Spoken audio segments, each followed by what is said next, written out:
The intention of my work is to try to make dinosaur species be real in the same way that modern species are.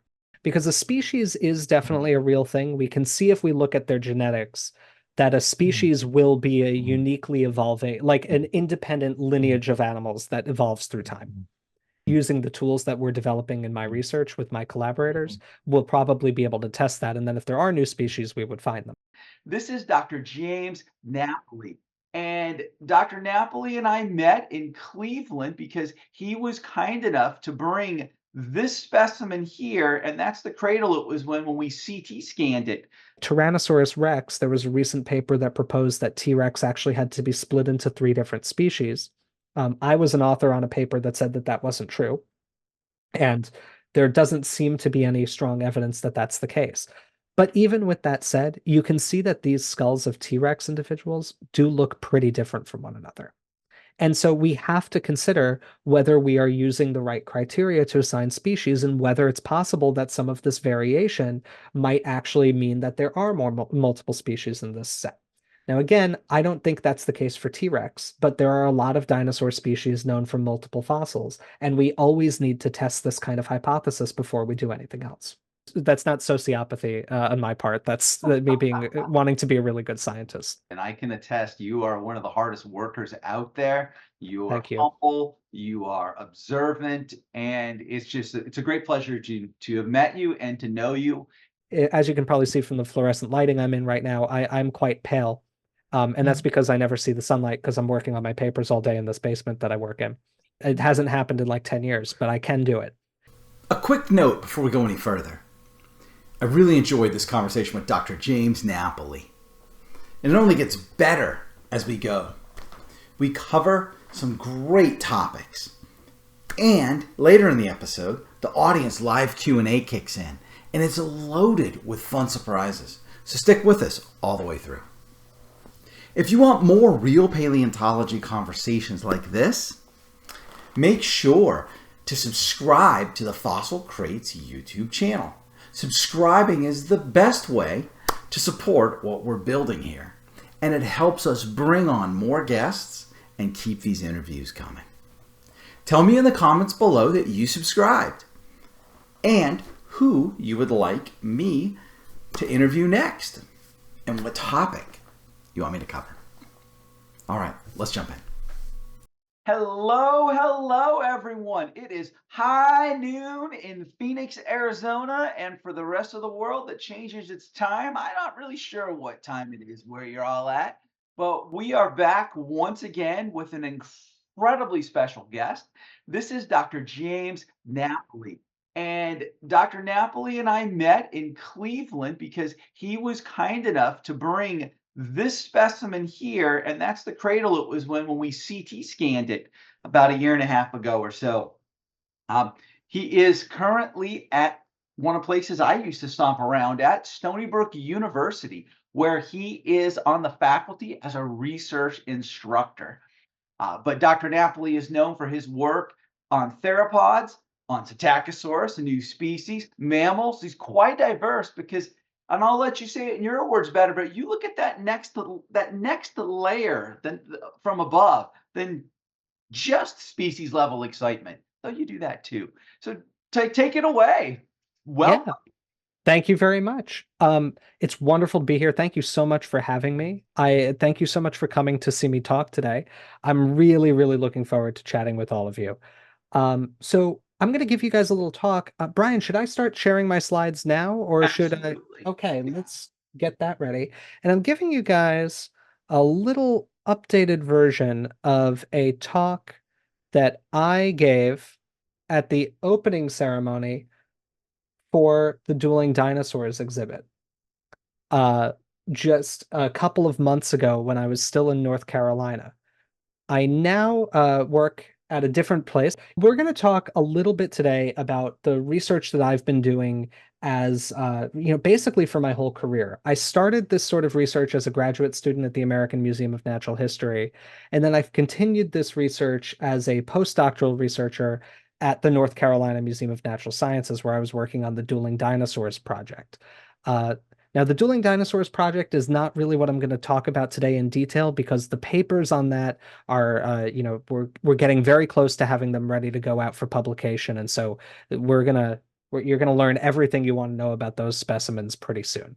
So for right now, I'm talking less about any particular fossil and more about the kinds of questions that paleontologists try to answer with fossils. We are, as paleontologists, confronted with a lot of real challenging things that we have to do that seem very basic to people who don't work in the field. And one of those most basic problems that we have is understanding how many dinosaur species we really have preserved in the fossil record. Or maybe put a different way, when we find a new fossil, how do we know what it is? Right? Can we tell if this is a new individual that belongs to a species we've already discovered? Can we tell if this is a species new to science entirely? Or can a new fossil tell us that two species we thought we knew about are actually one species? Now, before we get into that a little bit more about me, Brian and I do share I'll see if I can get my slides to advance. Here we go. We do share an institution. I work in this Blade Runner-esque building that it mars the skyline of Long Island, New York, where I live. Um, this is the Health Sciences Center at Stony Brook University. I was actually also born in this building. I was born in the towers. I know because I grew up in this area. So I was born in the kind of hexagon tower on the left. And now, everywhere I've been, I went to college in Rhode Island, graduate school in New York City, moved to North Carolina. I've been to multiple continents for my research. And now I've moved over from the hexagon to right about here, that's as far as I've made it in my whole life right now. So I work in this building, on the eighth floor of this larger cube here that sits on stilts over the parking garage. So that's where I do all of my science. And my day to day right now is actually something that a lot of people are surprised by. I spend my day to day teaching human anatomy to medical students and dental students. Paleontologists have to learn a lot of really detailed anatomy to do our jobs. And so we're often the people who are responsible for teaching healthcare providers about the architecture of the human body. So I spend my days nowadays talking with my students, teaching them, showing them specimens in the lab. Right now, we're in the middle of my favorite week, which is a week just on the anatomy of the human skull, where we're, every nerve, every blood vessel, every space, every surface. We teach the students what it's for and what they need to know about it to be more effective clinicians. But of course, when I'm not doing this, I focus on my research. This is one of my favorite pictures that I've had taken of me basically ever. This is a specimen called Montana's T-Rex. This is a specimen, it's in the Museum of the Rockies in Bozeman, Montana. And I love this picture, not only because it's a really cool specimen, but because I think it puts in context two important things about dinosaurs. One is, frankly, how large some of them get, right? This is one of the largest specimens I've ever had the pleasure of studying up close. But another important thing is that these bones are really incomplete. You can see if you look closely, the bones are kind of both gray and white, right? Well, the gray sections of these bones are real. This is what's really preserved. All of those white sections were restored in plaster. So these plaster sections of the bone are modeled based on other T-Rex specimens or other closely related dinosaurs. Um, and while they're probably close to accurate, they show you how much information is actually missing, even from a really good specimen like this one, right? If you look at the shoulder, right, there's the you can see the little arms, and around them there's a kind of T-shaped bone that extends down into the chest and up toward the back. Most of that's reconstructed. Parts of the skull are reconstructed. You can see part of the jaw, part of the skull, parts of the hip, a lot of the backbones and the ribs. There's a lot missing. And this sort of information is really important because when it's present, it helps us answer the questions that I try to answer in my research. But what I've tried to do is develop new techniques that allow us to try to circumvent the problems that we have in the fossil record when we deal with all of this incomplete data. And the fundamental problem that I ask is, how many species of dinosaur are there? Now, when we talk about species, I'm sure most of you in the audience really know what I'm talking about, but in case this is a concept new to you, I want to take a minute to explain what I'm talking about. Species are what we call the basic unit of biology, and every individual animal that exists, and every individual plant, and every fungus and bacterial cell, uh, all of them belong to a single species. That is the group of other animals or plants or fungi or cells that most resemble them in shape and in behavior and in genetics. They share all of their life history traits with each other, and they tend to be thought of as kind of interchangeable, right? So if you're studying biology on a broad scale, you could take any member of that species and get similar information from it, right? A species is uh, something that we give two identifying names. If we look at an example of one of the thousands upon thousands of species alive today, we can see how we construct one of these names, right? So this is the lion. Um, there are lions in both Africa and Asia, but all lions that are alive right now are members of a single species, what we call Panthera leo. And that species name consists of a genus name that's always capitalized and comes first. A genus is what we can consider a group of very closely related species, so species that are similar to each other but are clearly distinct. A species name is always lowercase here, and this is what identifies the single species. When we talk about a species, we always talk about this combination of two names. And just like every individual organism belongs to a unique species, every species has to have a unique name. So there can't be two different species that share both a genus and a species name. You can only use them once within those categories. So if Panthera leo is a species, right, this is a lion, it should not be too surprising to you guys that all of the other big cats that are alive today are part of the same species. Or, I'm sorry, are part of the same genus, not part of the same species. That's very important. Um, so Panthera leo is the lion, but the tiger is Panthera tigris, the jaguar is Panthera onca, the leopard is Panthera pardus, and the snow leopard is Panthera uncia. So these five species belong to one genus that groups them together. Now, when we talk about dinosaurs, what's kind of interesting is that it's pretty rare for us to actually talk about specific species.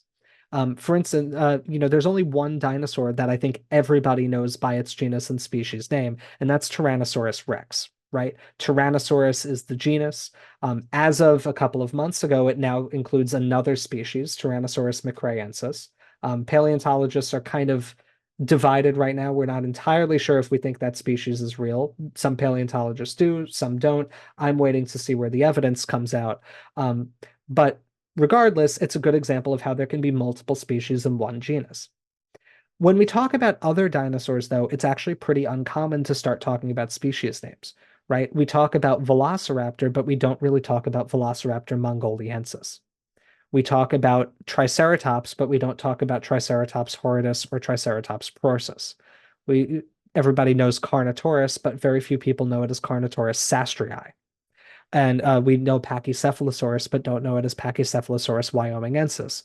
And some people think Pachycephalosaurus spinifer might be a thing as well. And so we know that there are these genus names, and these are the usual names we use to identify dinosaurs. And so we could think of that as identifying dinosaurs kind of as specifically as we identify that something is a big cat. But what's interesting is when we usually talk about this, we may say, well, that's Velociraptor, but we don't know if that's actually corresponding to a group of animals that we might call different species nowadays.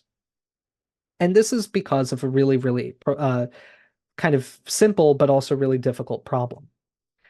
If we look at lions and tigers, we can see externally that they are super different from one another, right? Lion males, at the very least, have manes. Lions tend to not have any stripes, especially as adults. Lions tend to live in more open or arid habitats. They like deserts, they like savannas. Tigers have stripes. Tigers never develop manes even when they're large males. And tigers tend to live in closed habitats like forests and swamps are more where tigers thrive. So we can see that there are really obvious differences in the way they look to us externally, the way they behave, the kind of habitats they live in, their social behavior as well. Lions tend to live in social groups called prides and they hunt together. Tigers live almost entirely solitary lives, right? And all of these differences are so obvious that this is the usual example that people learn in school to learn the difference between what a genus and a species is, and to learn that even closely related species can be really, really different from one another. It's kind of obvious to us, right? Even if you're a young kid who's just learning about animals for the first time, you can always tell that these are different things, right? That gets a little bit harder when we look at their bones. And these are actually some of the most different lion and tiger skulls I've ever found. I've kept them on the same side. So the skull on the left is the skull of a lion, the skull on the right is the skull of a tiger. These skulls both come from really large adult males, which are the most different. Really large male tigers tend to have wider skulls than really large male lions. The skulls of females and younger males and young females tend to be almost impossible to tell apart. There's one really consistent difference between these skulls. If I color in some of the bones, you will see that there's this one difference that allows us to tell which is which without any ambiguity. And that is the relative positions of the ends of two bones on the skull, called the nasal bone that roofs their nose, and the maxilla bone that forms the side of their mouth and holds their teeth.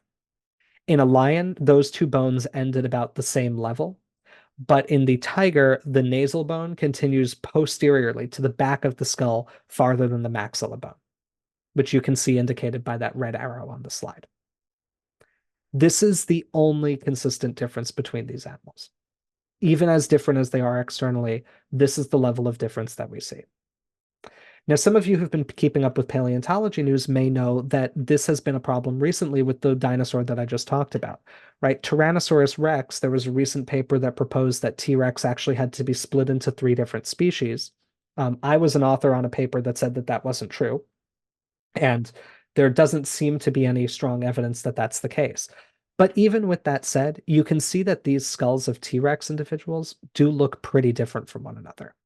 And so we have to consider whether we are using the right criteria to assign species and whether it's possible that some of this variation might actually mean that there are more multiple species in this set. Now, again, I don't think that's the case for T-Rex, but there are a lot of dinosaur species known from multiple fossils, and we always need to test this kind of hypothesis before we do anything else. Right? So the question I try to answer is fundamentally this. If we only had fossils, how would we know that lions and tigers were different species from each other? But also, how would we know that all three of these skulls belong to the same species, despite the fact that they look different in a lot of different proportional ways? And all three of these species or these skulls do go to the same species. I'll show you which one it is toward the end of the talk. The problem with this kind of variation is made more problematic in the fossil record because we lose a lot of information, right? So here's a dinosaur that I named recently. You can see some more fossils from it behind Brian on his background. This is the dromaeosaurid or raptor curucula. You guys have seen Prehistoric Planet, I'm sure. I'm sure most of you. So this is a screenshot from Prehistoric Planet where they had, as a little surprise to me, apparently, put it in without telling anybody. So this was a really fun surprise for me when I watched the episode for the first time. And when we see it here, what's amazing is that I got to see Curicula for the first time brought back to life in a very realistic way. Right? This is, it breathes and we can see its eyes move around and we can see a little bit of moisture inside of its nose and all of that. It's a really, really special thing. The real fossil of Curicula is a little bit less impressive. You can see that there's a lot of data missing. This is not all of the fossil. There are more bones from the skeleton that some of them you can see behind Brian right now, but you can see that this is one of the best bones. It's one side of part of the lower jaw, and that side is broken into three pieces that are themselves a little broken up and busted. We've lost a bunch of the teeth. We're losing information. So this is the problem. This is kind of, added problem number one. The fossil record's incomplete. We lose a lot of information that we would have about living animals. Problem number two is that animals, even living animals, vary a lot as they grow. So these skulls both go to an American alligator. The smaller skull is a baby. This is just like a hatchling size American alligator. The larger skull is an adult female. Adult males get even bigger and get a little more extreme. And you can see that these skulls look super different.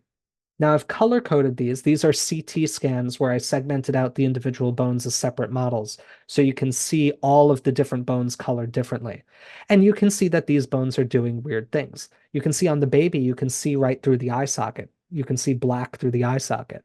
But this orange bone here called the jugal in the adults grows up so high that it obscures the eye socket. You can't see it from the side of the head at all. The eyes are reorienting. The brain case of the baby is proportionally much bigger, but the brain of the adult is much smaller. But the jaws on the adult get so much larger. There are also changes that happen with the sculpturing of the bones. You can see they've got this really rough, crinkly surface texture. The babies don't have that at all. Their bones are completely smooth.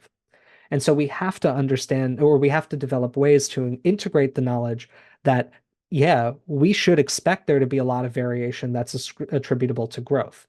And I'm sure those of you who have been keeping up with dinosaur paleontology know that growth is a really, really interesting topic that we deal with all the time. Now, the way that I've been moving forward in trying to solve some of these problems is by focusing our species descriptions and our species identifications on things that we call, in scientific terms, apomorphies. And an apomorphy is, at its simplest level, a unique trait that allows scientists to identify the group that an animal belongs to. And I'm going to walk you through an example here that shows how we use them. Okay? Um, Metaphorically, you could think of apomorphies as these like distinguishing traits that you might see on manufactured objects in the real world, right? So if you look at this set of cars, all of these cars look super different. You might think initially that they're all made by different manufacturers, but you can see that they've got this kind of circle with a three-pointed star marquee on the front. You could think of that as like an apomorphy that tells you this car is a Mercedes, right? And similarly, you can look at other kinds of cars to do the same thing. So if you look at these cars, you would see that even though they look pretty similar to some of the cars on the prior slide, if you see this, you know that that car is a Chevrolet. Along the same lines, if you see this, you know that that car was a Tesla. And so if you look at these wild animals in the context of their apomorphies, you can try to identify them to increasingly specific groups. And what's important is that apomorphies don't just work for species, they work for every group that an animal could belong to. So these two skeletons here are actually really interesting. They're in the Smithsonian. Has anybody seen these before? You can raise your hand if you have.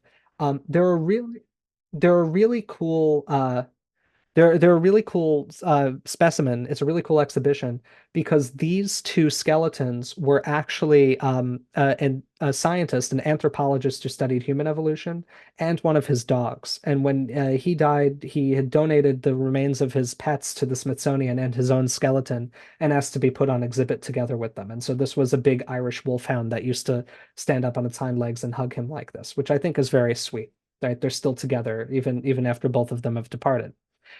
These skeletons show us the apomorphies that they share and the apomorphies that they don't share. So, for instance, both of these skeletons have a vertebral column. They have a bony spine. That's an apomorphy. It's an apomorphy of a group of animals called vertebrates. That might not be too surprising given their name, but this is important. If we see an animal that doesn't have that, we know it's not part of that group. We can also see on their shoulder blade here that both of these individuals have what's called a scapular spine, this ridge that runs up and down the shoulder blade. So the scapular spine is an apomorphy of mammals. Only mammals have this. No dinosaur does, no lizard does, no crocodilian does, no amphibian does. Only mammals do this. And so if you see a scapula with a scapular spine, you know that it belonged to a mammal. We can also look at the skulls of these animals, and we can see that one of them has an apomorphy that the other doesn't have. We see that the human skull it has this enlarged brain case, and that sort of really enlarged brain within mammals is an apomorphy of primates. So this skull with a really, really big brain case becomes a primate apomorphy. We don't see it on the dog, and that's how we can tell that the dog is not a primate, but the human is. Now, finally, we can get to the apomorphy that makes this human a human, which is that it has a vertical forehead. This is actually related to the enlargement of the brain, but only humans among all primates have a vertical forehead that just goes straight up and down. All other primates tend to have one that slopes backward. So if we look at the skull of a close human ancestor, we can see that this skull has the enlarged brain case, and so we know it's a primate. But the forehead is not vertical; it slopes posteriorly, right? And so we know that this is not Homo sapiens.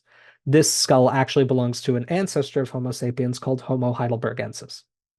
So this is how we use these apomorphies. We can look for good, reliable traits that we know correspond to different groups and use that to identify to an increasingly specific level what we're looking at. My research has currently focused on figuring out what kinds of apomorphies are most reliable for identifying fossil material. Because any trait could theoretically be an apomorphy, what I'm trying to figure out is what kinds of traits are the best to look for. And right now, I've actually after I get off this call later today, I'm going to put some of the finishing touches on a paper about this. This was the topic of my Society of Vertebrate Paleontology presentation last year, and we're finally getting ready to publish the data. But what we found is that there's kind of two major things that form really good apomorphies. One of these is the presence or absence of distinct parts of a bone, kind of like the scapular spine we talked about. This is a crocodile skull bone, or rather, these are alligator skull bones. The blue ones come from a Chinese alligator. The green ones come from an American alligator. Those are two different species. And we can see that the Chinese alligator, despite being a close relative, has this whole extra spike of bone on this prefrontal that the American alligator lacks. In the same vein, we can look at the holes that transmit blood vessels and nerves through the bones, and these also seem to be really, really good apomorphies. And so, for instance, the Chinese alligator has a hole for a blood vessel on the bone called the palatine that the American alligator doesn't have. This hole for another blood vessel in their postorbital bone is present in both species, but occurs in a different position. In the Chinese alligator, it faces toward the front of the snout. In the American alligator, it faces toward the side of the head. And so these things have proven to be really, really good apomorphies, and these are what we are using increasingly to try to identify fossil material. One thing that's really interesting is that these traits all relate to the fundamental architecture of the head, right? They correspond to developmental things that we know about how organisms develop from earliest embryology onward. So when they're forming in the egg or in their mother's womb. And so we know that the architecture of the skull, when we understand it this way, is the best thing for us to look at. And if we return to the lion and tiger example, we can see they actually kind of fit the same pattern. It's an architectural thing in the skull. The presence of that posterior backwards projection of the nasal bones in the tiger is the same kind of change. And so we know that this is what we'd expect to be a really good apomorphy when we look at these. And so if we looked at fossil big cats that differed in this kind of a way, we'd know to be suspicious that they might belong to new species. Now, I promise to get back to these skulls here. If you look at all of them closely, you will see that in none of them do the nasal bones actually go further backward than the maxilla bone. Yes, I'm sorry. I get myself confused sometimes. In none of these skulls do the nasal bones go further backward than the maxilla bones. And so we can be confident that all of these are lions, despite them being very proportionally different with different sized eyes and differently developed crests on the skull for muscle attachment and just differently shaped nasal apertures and all of that. That apomorphy is consistent. And it's the kind of thing we would expect to be consistent based on my research. And so this is really powerful because now we've proven the theoretical model and we know how we can identify these things. I'm currently working with some teams of researchers to apply these data to other questions. And we're looking at all sorts of different assemblages of fossil material, like these skulls that are considered Velociraptor mongoliensis right now, because we are wondering if sometimes we have been a little bit too quick to say that all of these things are the same species. Now, we'll have papers about these cases coming out soon. We're not sure what the answer is going to be yet. But if we look at these skulls in detail, we can start to look for the kinds of differences that we would expect to mean that they're different species. And if we find them, it means that there are species we've been missing the whole time that are lurking right under our noses. If we don't find them, then we're really confident that they're all the same species. And that means that we can move forward with new kinds of research on them, knowing that all of them are really the same species, in the same way that all lions are the same species and all tigers are the same species. And so I do think, however, based on some initial results, that it is likely that there are literally hundreds of dinosaur species that we've already discovered, where we've already collected their fossils, but are just waiting to identify properly based on this kind of really, really detailed anatomical research that I do with my colleagues to answer these questions once and for all. So that's all I've got for you guys today. I'm happy to take questions for as long as I can stay on the call. Thank you all for listening to my talk, and I'm really looking forward to taking your questions now. Nicely done. If you want to stop sharing your screen there. Can do. One of the gentle folks in the chat wrote a question, but which traits might be preserved as apomorphies through ontogeny from young juveniles into adulthood? Are there any characters that are conserved at all, or do only adults contain reliable apomorphies on species levels? Well, that's a really good question.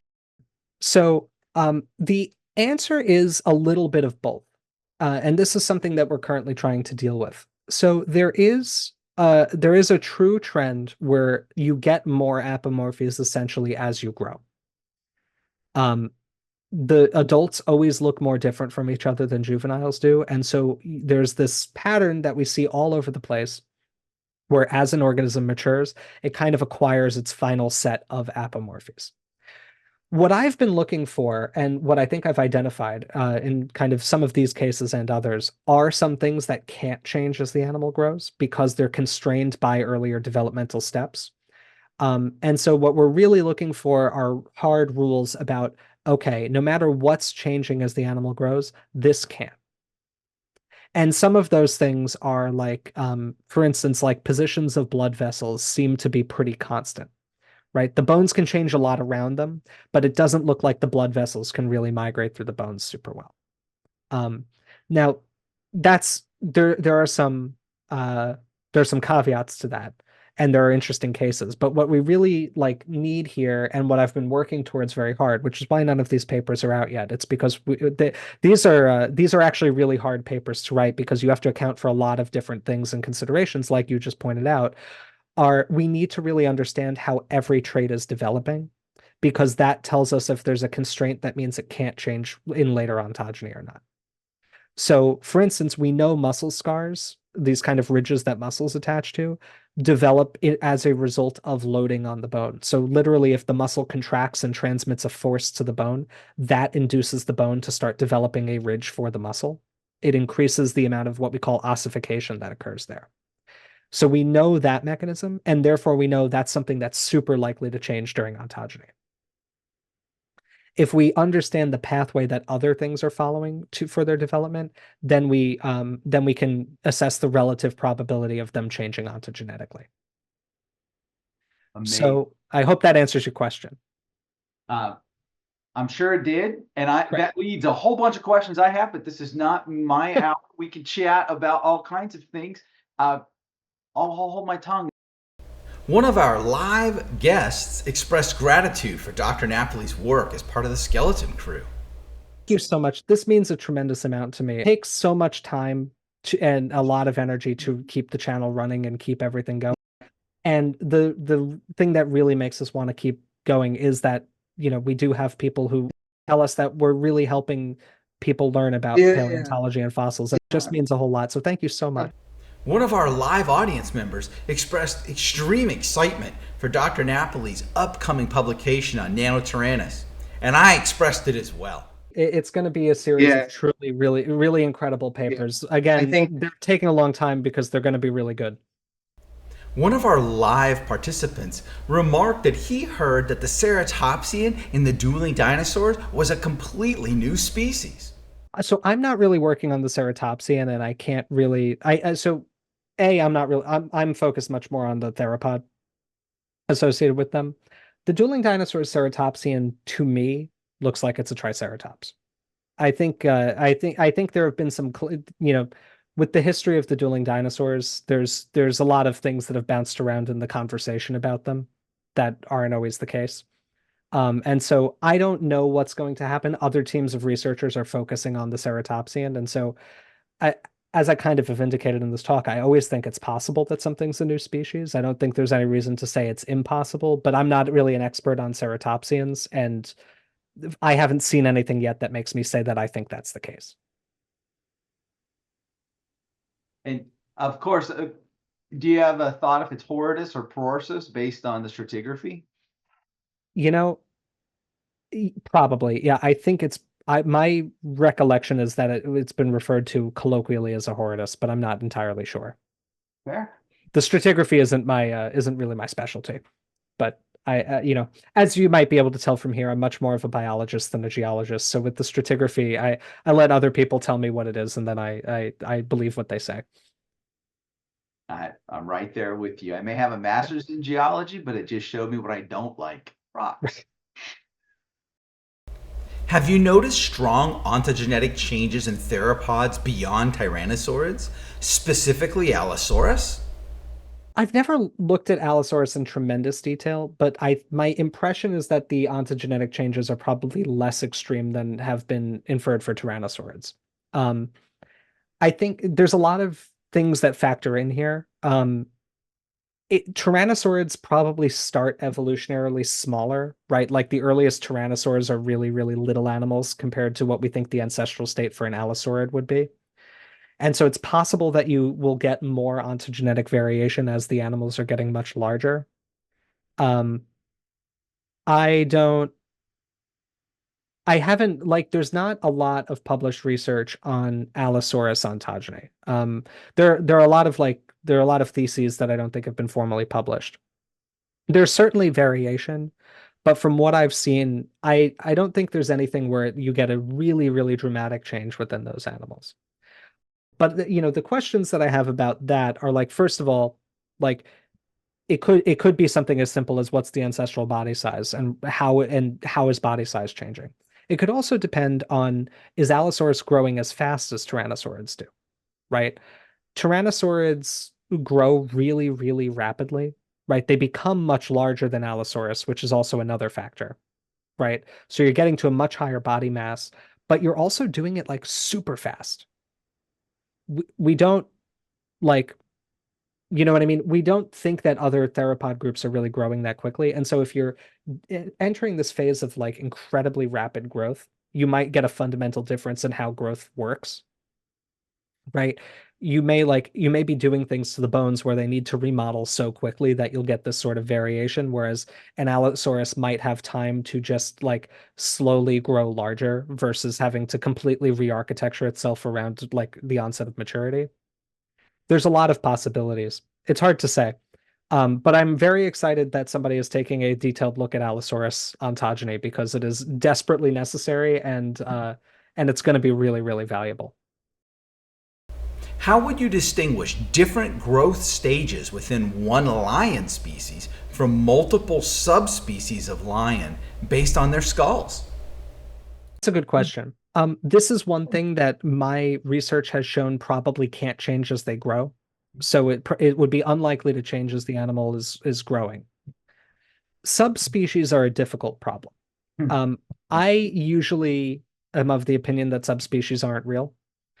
I think there's a long history of naming them, and a lot of it is actually kind of more related to how we do science than anything else. In that, like in the initial phase of natural history exploration in the 1800s to early 1900s, we named a lot of species that are alive on Earth today. We still discover new ones.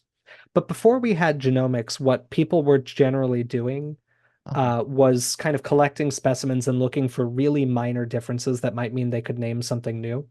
And what a lot of taxonomists started doing is saying, well, okay, if we look at this bird, like a red-tailed hawk from Eastern North America, its belly pattern looks a little bit different than if we have a red-tailed hawk from Western North America. So I actually think we'll call these subspecies, which are just really describing regional like kind of trends and like external appearance.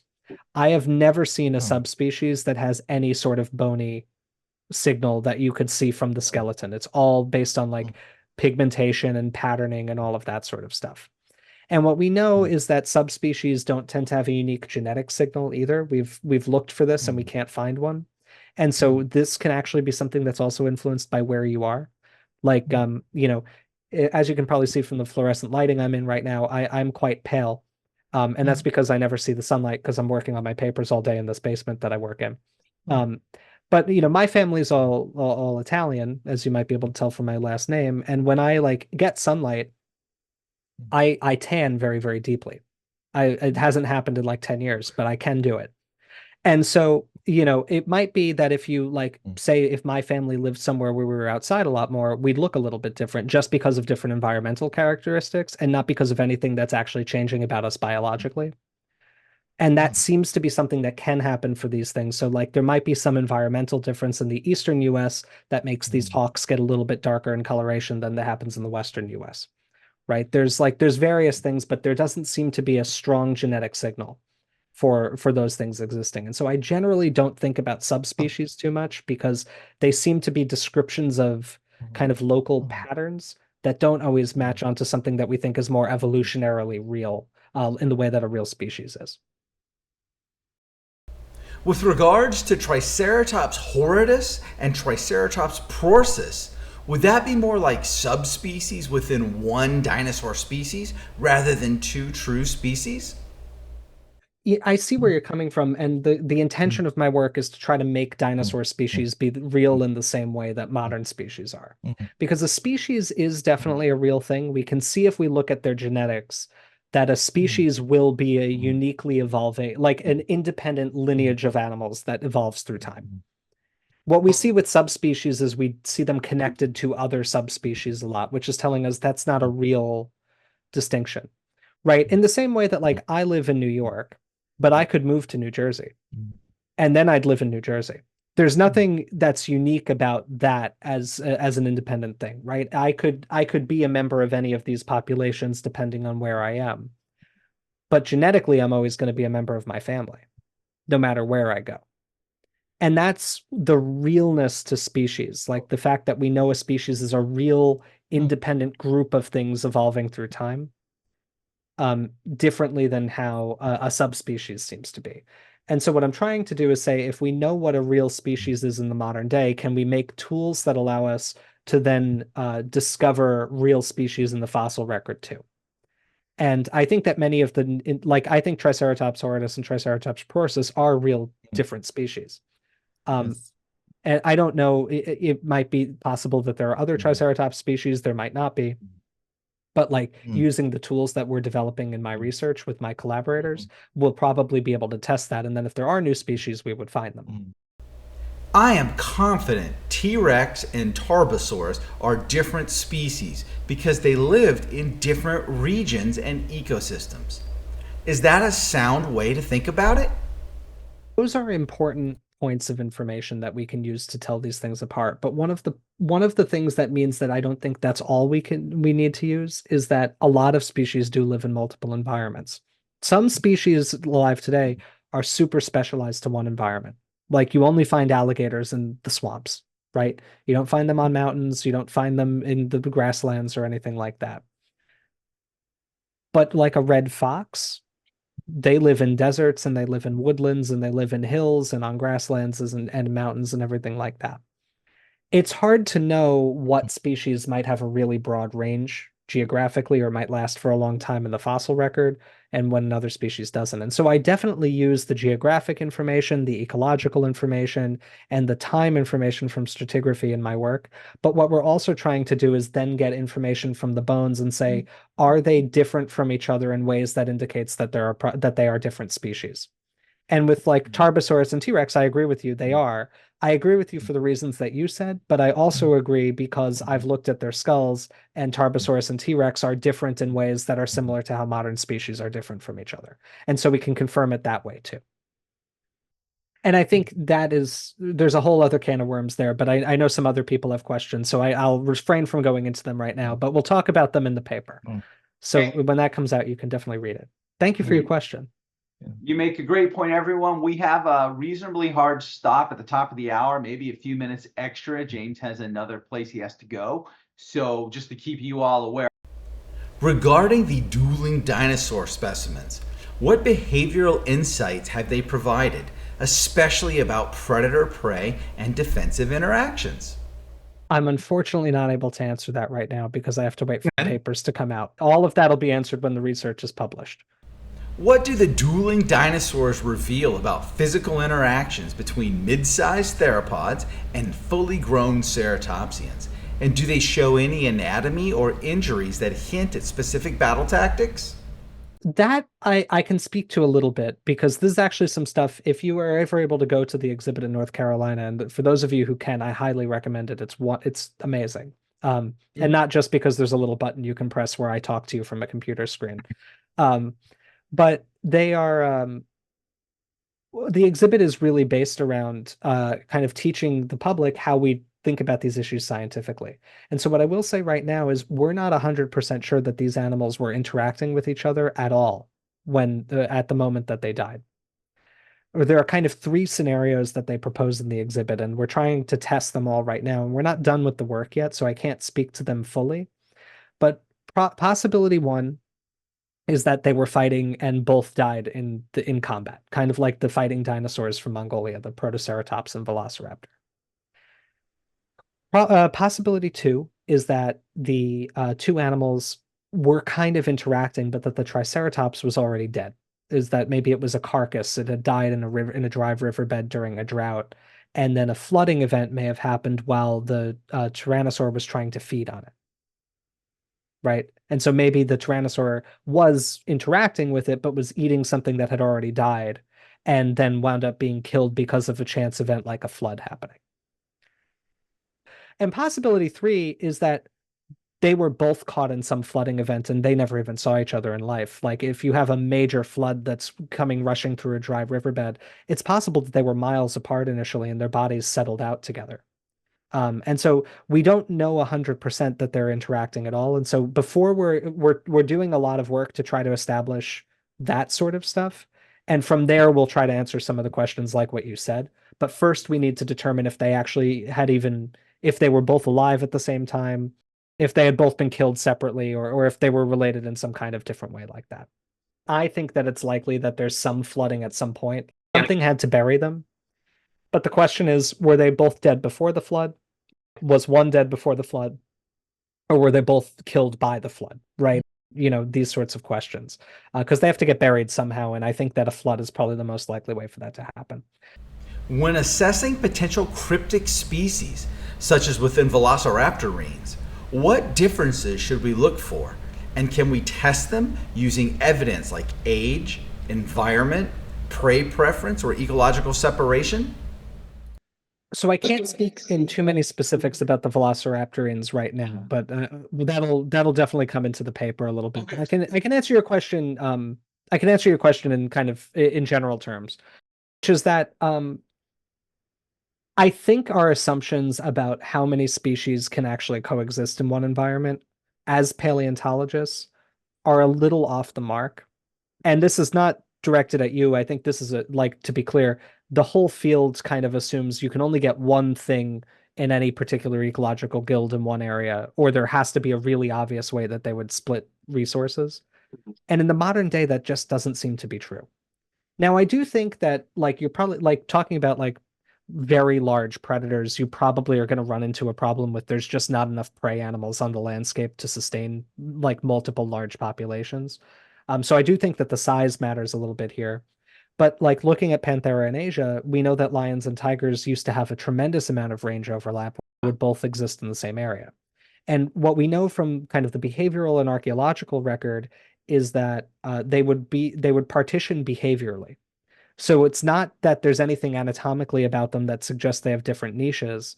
It's that they hunt at different times of day in different microhabitats. So lions tend to hunt in more open areas, tigers tend to hunt in more forested areas, and they hunt with different strategies. And that allows them to effectively split the resources in their area without outcompeting one another.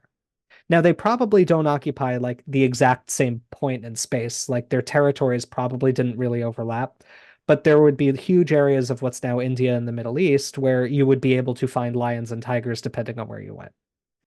And so I think that there are the kind of models that led paleontologists to start predicting like very easy out competition are old models of ecology that are now a little bit criticized because they make some very unrealistic simplifying assumptions. We call these like the Lotka-Volterra models. They're named after two Italian ecologists. And they're an interesting first step to thinking about the interaction of different species. But the problem that we see is that they're really only saying, okay, they're both competing for this resource. So what are the different ways that they can partition? If you start adding behavior and geographic separation and a little bit of stuff like that, you could probably wind up with multiple things in the environment that are kind of effectively doing the same thing. Just in the same way that we have like FedEx and UPS and the US Postal Service nowadays, they all ship packages. There are differences in how they do it that mean that all three can coexist without outcompeting the other one. It's effectively that sort of a thing. And I want to address one more question you posed in your question is whether we're looking for or have any indication of like temporal or geographic separation. We'll talk about the details of this, but for this particular case, we don't really have firm data because of lack of precise age constraints. But it is something we're absolutely looking for as another confirmatory step for some of the things that for some of the species complexes we're trying to sort out.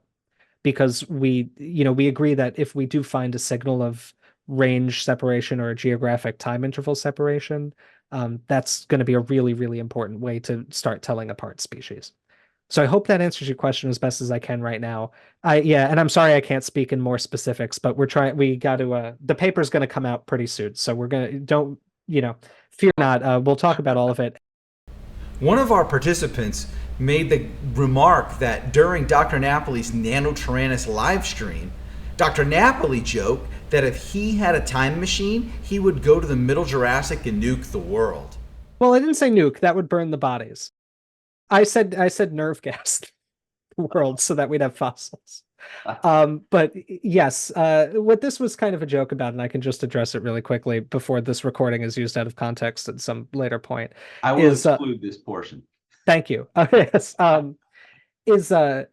The most important evolutionary questions we can answer right now deal with the Middle Jurassic. And so if I had a time machine, what I would want to do is collect as many specimens as I could that contain all the information, right? Blood vessels and nerves and muscles and all of that, feather types, if we have feathered dinosaurs and all of that, and then bring that back to now so we can study it the way we could study a modern animal like an alligator. The joke was, right, I'd go back and try to kill as many things as I could to study them, but that's not sociopathy on my part. That's me wanting to be a really good scientist. But yes. Love it. Thank you. That's all the time we have for questions. So thank you. I would love to know how you became a paleontologist, because all of us here would love to know that. If you've got like a 30-second commercial about where you're at. Yes. So I worked really, really hard in school to try to go to, I wanted to make sure that when I was choosing a college to go to as an undergrad, I'd have all of the options I possibly could. And so I got into a bunch of places and I compared them to see where I could learn geology and biology and work on research with real paleontologists so that I could get experience with that. And that was the most important thing I did. So I got a really good education in my classes, and then I got a really good education in how to do research. And from there, I did a master's degree actually back here at Stony Brook. I keep coming back to where I grew up, and it's my little incubation chamber. And then, after getting a lot of experience with research and learning a lot, applied to a PhD program. I got into that. I applied to many programs, but I got into several of them, including the one that I went to. And that's what taught me all the stuff that I learned about being a scientist. And so I think depending on where you are right now, some of the people in the audience are further along than others in terms of their educational stage. But I'd say if you're like before college, just get really good grades, try to get into like good schools and get scholarships and all that stuff you might need to get, to do college in the way that you want, where you can get research experience and learn really good science stuff. If you're in college, the most important thing to do is find that research experience. And then if you're, applying to graduate school, the most important thing is to talk to paleontologists, show them what you know, and try to find the right place for you. And that's really, for me, that's been all there is to it. It's a combination of experience and just working hard at every stage.